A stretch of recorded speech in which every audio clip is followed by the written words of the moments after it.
We're gonna shoot this hay bale with a 50 cal and see if it'll pass all the way through it. So before we get to the 50 cal, we have a bunch of other guns that we're also going to throw at this thing and see if they go all the way through. Then we'll finish it off with a big 50. We're gonna put this cardboard up in the front in hopes that we can see where the entry was. And then we're also gonna put some drywall behind it so that we can clearly see if there was an exit or not. Would this even stick? All right, so we have our cardboard set up in the front to be able to tell where the entry is. And then we just put this old drywall in the back on top of a little table so we'll be able to clearly see if there's an exit. All right, we're starting off with a 9mm. We're shooting a Glock 19. We got full metal jacket. If this goes through, then I guess they're all gonna go through. So let's hope it doesn't.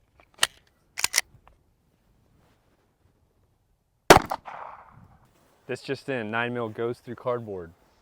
Yeah, I'm glad we put this here. I can't even, I guess right here, that looks like a little entry maybe. Let's see if it went through. These things are dense, man. Because at first you're like, it's just hay. How does a bullet not go through hay? But when you're like actually pushing this thing around, it's so heavy. How much do you think it weighs? 10 trillion. Didn't go through. All right, next up we got the 44 Magnum, AKA the Rick Grimes sidearm. Let's see if this will do it.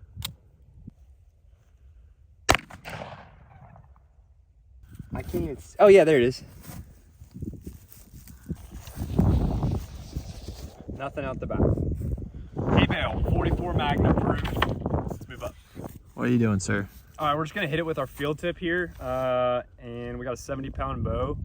Just out of curiosity, I know that hay bales are like used as literal targets because they usually stop arrows, but I've never shot just like a regular hay bale with an arrow. So I'm gonna see what happens.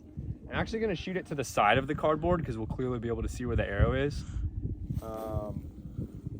Yeah, for the left side of that red stripe. Did I just go through? Okay, so this is where the arrow went in. I thought I missed it first because it just like disappeared. Yeah, this is our clear entry. And I don't see anything back here. So I think it just ate the arrow, but just to be sure that I did hit it and that it didn't go all the way through, I'm gonna shoot it one more time dead center and then we'll be able to see because of the drywall if it goes all the way through. You ready? Yep. I wonder if it was just because it was like on the side, and so maybe it's less dense over here on the side. That's why it hit it. So that's how far it went in. But when I shot dead center, it did not eat it. There you go. Back to the gun. All right, next up we got the green tip 5.56 shooting our AR. This is when theoretically things should get interesting because it just seems like the stuff we shoot, the AR is just so powerful. It goes through so much stuff. Here's our entry. It's kind of interesting. It kind of ripped up on the outside of the cardboard. See if we can see the entry on the hay bale. Think that's the entry. Here we go. Nothing. Hay bales, man. Stops at green tip 5.56. Let's move up. Let's do it. All right, next up we got the 450 Bushmaster. This is Granger's gun, my older brother, and he got this as a gift from Kane Brown when he was on tour with him. And it's like one of the most fun guns, probably one of the least efficient guns to load, but it's pretty sweet. All right, 450. You ready? Uh-huh. It's weird shooting such a big target that close with this thing. This is the best part. All right, we got our big boy right here. Yeah, I can see the entry now. There's our entry. Did the big bullet go through? It did not, man. Next up, we got the 12 gauge shotgun slug, shooting the good old Churchill gun that breaks my cheekbone every time I shoot it.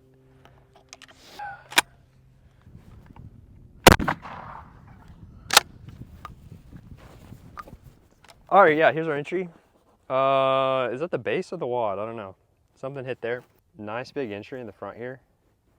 Slug has so much power, but it's so fat. I don't think that if a 5.56 can't go through, then a slug's not going to. What if it did? It did not. Still nothing. Still nothing. We're moving up to a good old-fashioned deer rifle. None of these other guns could get the job done. I have faith in this good old American weapon. Was it? Vanguard VGX, made in Japan.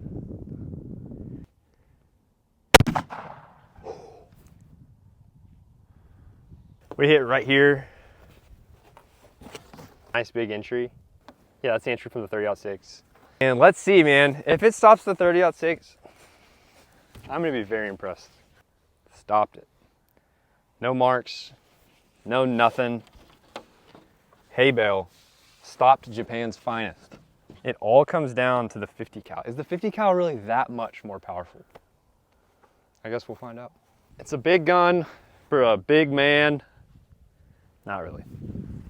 This is technically our first thing that we've shot with this 50 cal. We just bought it last week. I feel like I'm in Call of Duty right now.